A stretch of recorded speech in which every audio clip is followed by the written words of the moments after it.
दोस्तों, प्रधानमंत्री नरेंद्र मोदी ने 5 ऐसे ऐलान किए जिनसे दलित बस्तियों से लेकर विश्वविद्यालयों तक बेचैनी फैल गई। देश के सामने 5 बड़े फैसले रखे गए और हर फैसला सीधे दलित समाज की जिंदगी से टकराता चला गया। 5वां ऐलान तो ऐसा है जिसने पूरे देश को चौंका दिया।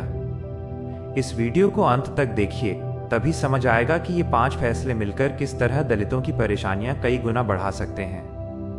तो जय भीम दोस्तों, चलिए वीडियो को हर बार की तरह शुरू से ही शुरू करते हैं।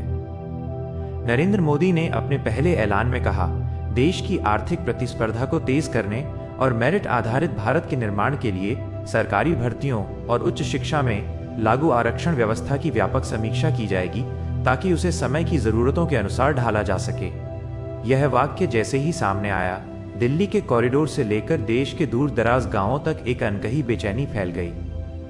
जिन समुदायों ने सदियों तक अवसरों से वंचित रहकर अपनी पहचान और सम्मान के लिए संघर्ष किया है, उनके लिए आरक्षण महज एक नीति नहीं बल्कि सामाजिक न्याय का पुल है।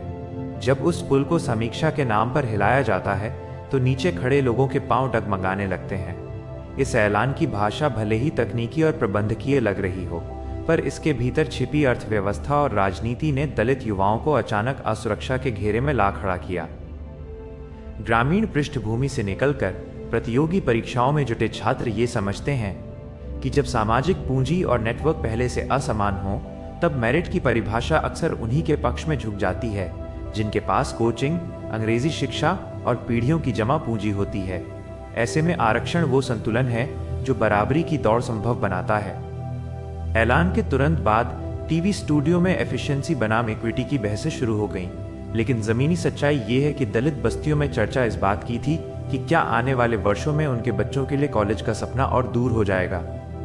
जिस तरह से समीक्षा शब्द को बार बार रैशनलाइजेशन और रिकैलिब्रेशन जैसे कॉर्पोरेट शब्दों के साथ जोड़ा गया, उसने ये संकेत दिया कि नीति निर्माण की भाषा अब सामाजिक न्याय से अधिक बाजार की तर्कशास्त्र से संचालित होने लगी है।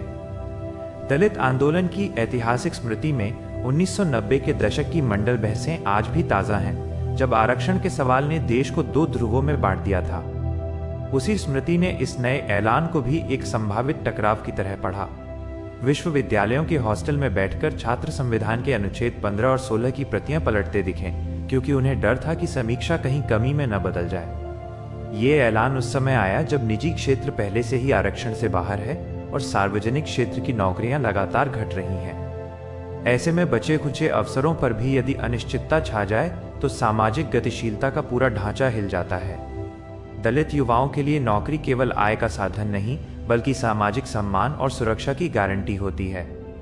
जब सरकार ये संकेत देती है कि उस गारंटी की शर्तें बदली जा सकती हैं, तो असमानता का मनोवैज्ञानिक बोझ कई गुना बढ़ जाता है।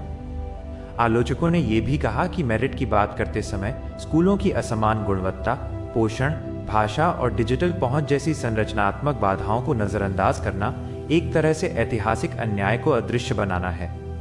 यदि किसी बच्चे ने बिना लैब, बिना लाइब्रेरी और बिना शिक्षक के पढ़ाई की हो, तो उसकी तुलना उस बच्चे से कैसे की जा सकती है जिसने अंतर्राष्ट्रीय बोर्ड के स्कूलों में संसाधनों की भरमार में शिक्षा पाई हो? ये सवाल इस ऐलान के बाद और तीखा हो गया। ग्रामीण दलित परिवारों में माताएं अपने बच्चों के फॉर्म और प्रमाण पत्रों को संभालते हुए ये सोचने लगी कि कहीं उनकी मेहनत कागजों की किसी नई परिभाषा में बेकार न हो जाए।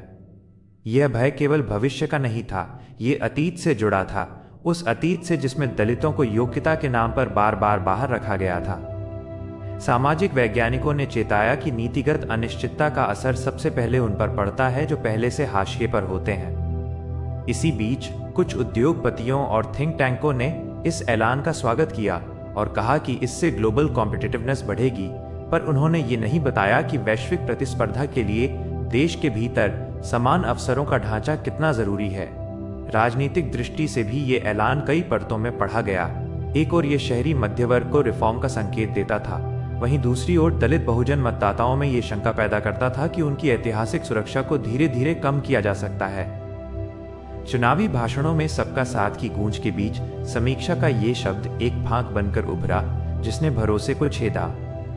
सोशल मीडिया पर दलित युवा अपने अनुभव साझा करने लगे। किसी ने लिखा कि कैसे आरक्षण के कारण ही वो पहली पीढ़ी का ग्रेजुएट बन सका। किसी ने बताया कि बिना आरक्षण के वो कभी इंजीनियरिंग कॉलेज का सपना भी नहीं देख पाता। इन व्यक्तिगत कथाओं ने दिखाया कि नीतियां जिंदगियों को कैसे आकार देती हैं। कानूनी विशेषज्ञों ने भी आगाह किया कि किसी भी समीक्षा को संवैधानिक मूल्यों के भीतर रहकर करना होगा, क्योंकि सामाजिक न्याय कोई अस्थायी व्यवस्था नहीं बल्कि समानता की बुनियाद है। पर जमीनी राजनीति में अक्सर ऐसे ऐलान एक संकेत के रूप में काम करते हैं। वे बाजार और प्रभुत्वशाली वर्गों को ये भरोसा देते हैं कि राज्य उनकी भाषा बोल रहा है। दलित समाज के लिए ये भरोसा उल्टा था।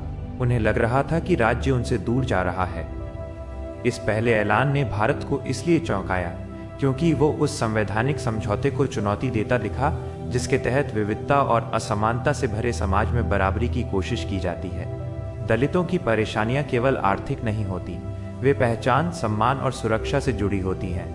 यही असंतोष आने वाले दिनों में विश्वविद्यालयों की बहसों, अदालतों की दलीलों और सड़कों के नारों में गूंजता दिखा।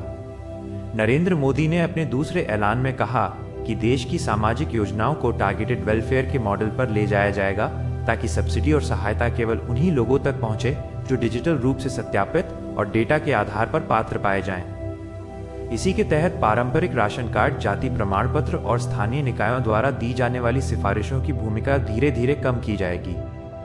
यह वाक्य सुनते ही शहरी नीति विशेषज्ञों ने इसे लीकेज प्रूफ सिस्टम कहकर सराहा, लेकिन दलित बस्तियों और आदिवासी इलाकों में यह ऐलान किसी अदृश्य दीवार के खड़े होने जैसा लगा। वहां आज भी नेटवर्क, दस्तावेज और डिजिटल पहचान की कमी एक रोजमर्रा की सच्चाई है। जिन परिवारों के पास स्थायी पते नहीं, जिनके कागज विस्थापन में खो गए, उनके लिए डेटा ड्रिवन पात्रता एक ऐसा फिल्टर बन सकती है जो उन्हें सिस्टम के बाहर ही छोड़ दे। इस ऐलान का असली असर तब समझ में आया जब लोग ये सोचने लगे कि अगर राशन, छात्रवृत्ति, स्वास्थ्य बीमा और आवास जैसी योजनाएं केवल बायोमेट्रिक और एल्गोरिदम की कसौटी पर तय होंगी, तो जमीन पर मौजूद सामाजिक वास्तविकताएं कैसे गिनी जाएंगी।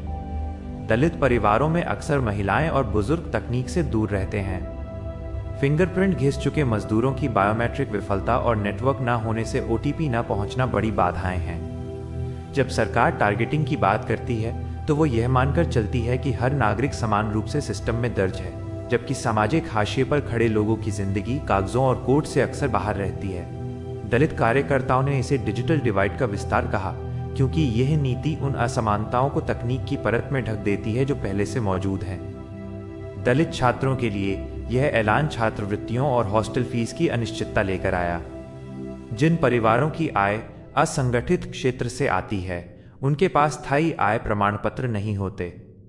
एक तरफ सरकार शिक्षा को डिजिटल प्लेटफॉर्म पर ले जाने की बात करती है, दूसरी तरफ वही डिजिटल फिल्टर गरीब छात्रों को बाहर कर सकता है। इस विरोधाभास ने गहरी बेचैनी पैदा की। इस ऐलान के बाद कई राज्यों में स्थानीय अधिकारियों ने दस्तावेज सत्यापन की नई सख्ती शुरू कर दी, जिससे दलित परिवारों को तहसीलों और साइबर कैफे के चक्कर काटने पड़े। किसी के आधार में नाम की वर्तनी अलग निकली, किसी के बैंक खाते में केवाईसी अपडेट नहीं हुआ और अनाज नहीं मिला। ये छोटी कहानियां बताती हैं कि नीति के बड़े शब्द जमीन पर कैसे तीखे दर्द बन जाते हैं। आलोचकों ने यह भी कहा कि टारगेटेड वेलफेयर दरअसल बजट को नियंत्रित करने का एक तरीका है। जब अर्थव्यवस्था पर दबाव हो, तब ऐसे तकनीकी फिल्टर सरकारों को खर्च कम करने में मदद करते हैं, पर इसकी कीमत गरीबों को चुकानी पड़ती है। दलित समुदाय, जो पहले से ही आवास, पोषण और स्वास्थ्य के मोर्चे पर पिछड़ा है, उसके लिए किसी भी योजना से बाहर हो जाना एक पीढ़ी के सपनों पर ताला लगने जैसा है। सांस्कृतिक स्तर पर भी ये ऐलान एक बदलाव का संकेत देता था। राज्य और नागरिक के बीच भरोसे की जगह संदेह और सत्यापन ने ले ली। जब हर मदद के लिए बार बार अपनी गरीबी साबित करनी पड़े तो गरिमा पर चोट लगती है। दलितों की ऐतिहासिक लड़ाई केवल रोटी की नहीं, सम्मान की भी रही है, और डेटा ड्रिवन पात्रता का यह मॉडल उस सम्मान को एक कोड की पंक्ति में बदल देता है। नरेंद्र मोदी ने अपने तीसरे ऐलान में कहा कि देश की श्रम और भूमि नीतियों को इस तरह बदला जाएगा कि बड़े निवेशकों और कॉरपोरेट परियोजनाओं को तेज और बिना बाधा जमीन तथा श्रमिक उपलब्ध हो सकें। यह वाक्य सुनने में भले ही आर्थिक विकास की तेज रफ्तार का संकेत देता था, लेकिन दलित बस्तियों और खेतिहर मजदूरों के लिए यह एक पुराने डर की नई वापसी जैसा लगा। इतिहास गवाह है कि जब भी तेज विकास के नाम पर जमीन और श्रम को लचीला बनाया गया है, सबसे पहले कुचले वही लोग गए हैं जिनके पास मुकदमा लड़ने के संसाधन नहीं होते। इस ऐलान के भीतर छिपा अर्थ ये था कि अधिग्रहण की प्रक्रिया सरल होगी, श्रम कानूनों की सुरक्षा ढीली होगी और स्थानीय समुदायों की सुनवाई कमजोर पड़ सकती है। ग्रामीण भारत में दलितों की जमीन अक्सर छोटी और कानूनी तौर पर कमजोर होती है। जब बड़ी परियोजनाएं आती हैं और अधिग्रहण की गति बढ़ाई जाती है तो सबसे पहले ऐसी ही जमीनें निशाने पर होती हैं। ये ऐलान इसलिए भी डरावना लगा क्योंकि फास्ट ट्रैक की भाषा आमतौर पर मुआवजे और पुनर्वास की जटिलताओं को किनारे कर देती है। श्रम बाजार में भी ये ऐलान एक नई अनिश्चितता लेकर आया। दलित कामगार पहले से ही असंगठित क्षेत्र में अधिक हैं। जब श्रम कानूनों को लचीला बनाने की बात होती है तो इसका अर्थ अक्सर ये होता है कि छंटनी आसान होगी, यूनियनें कमजोर होंगी और सुरक्षा मानक ढीले पड़ेंगे। निवेशकों को आकर्षित करने की यह दौड़ उन मजदूरों की आवाज को और दबा सकती है। आदिवासी और दलित समुदाय जानते हैं कि विकास की परियोजनाएं अक्सर उन्हें अतिक्रमणकर्ता बना देती हैं, भले ही वे पीढ़ियों से वहां बसे हों। जब सरकार बड़े निवेशकों को प्राथमिकता देती है तो स्थानीय लोगों के लिए पुनर्वास और रोजगार के वादे अक्सर कागजों तक सिमट जाते हैं। इतिहास में विस्थापन ने दलितों को सामाजिक नेटवर्क से काटकर झुग्गियों में धकेल दिया है। ईज ऑफ डूइंग बिजनेस की दौड़ में ईज ऑफ लिविंग कहीं पीछे न छूट जाए, ये चिंता इस ऐलान के साथ और मुखर हुई। दलित युवाओं के लिए जो कौशल और नेटवर्क की कमी से जूझते हैं, ऐसे विकास मॉडल अक्सर दरवाजे बंद ही रखते हैं। यदि विकास के लाभों को साझा करने की कोई ठोस व्यवस्था नहीं होगी तो असमानता और गहरी होगी।